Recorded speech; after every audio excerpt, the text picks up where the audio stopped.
Hei, täna on üks esimestest soojadest ilmadest. Keviniga mõtlesime, mida me peale hakkame.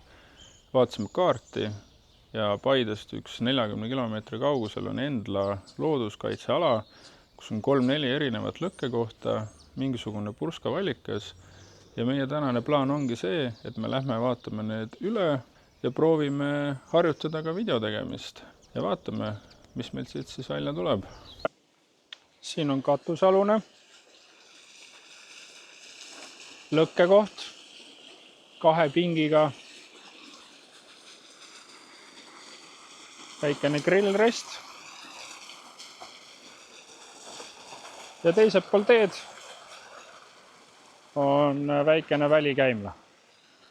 1975. aastal juhiti Ostriku jõgi tõenäoliselt sellesama truubi ehitusega uude sängi, mille tulemusel tekkis omataoline saar ja millel asub ka praegu lõkkekoht. Mitukümmend aastat tagasi sattusid geoloogid kaardistustööde käigus puurimisel veesoonele.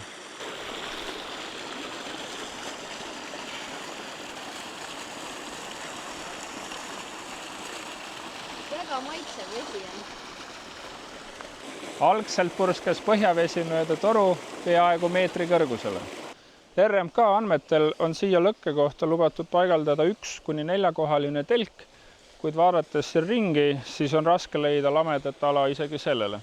Olgugi, et siia ei ole kõige mõnusam tulla, sellepärast, et siia saab mööda kruusateed, mis vähemasti praegusel päeval oli äärmiselt aukus, märg ja teeb auto mustaks.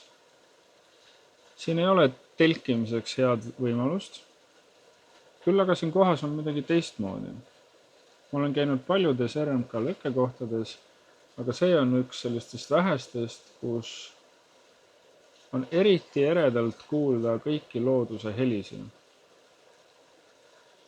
Allikast tuleb tugevad veesulinat, kuulda jõe liikumist, metsad mühisevad, linnud laulavad. Kui tahta lihtsalt tulla, teha lõket, 2-3-4 tundi rahulikult looduses aega veeta, olla üksi, oma mõtetega, soojal ilmal nagu täna, siis tegelikult see koht on isegi päris ideaalne.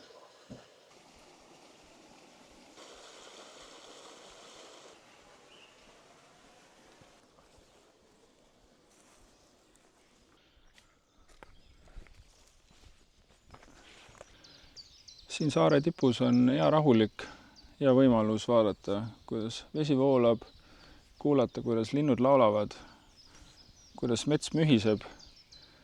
Olgugi, et kruusatee on siin samas, siis mõnikümmend meetrit eemale ja tundub, et oled täiesti eraldatud kohas. Kala siin kindlasti on, nägin supsatust 10 meetri kauguselt ja siit saare tipust on tegelikult täitsa hea ja võsavaba puhas ala, et rahulikult istuda ja oma landikest loopida.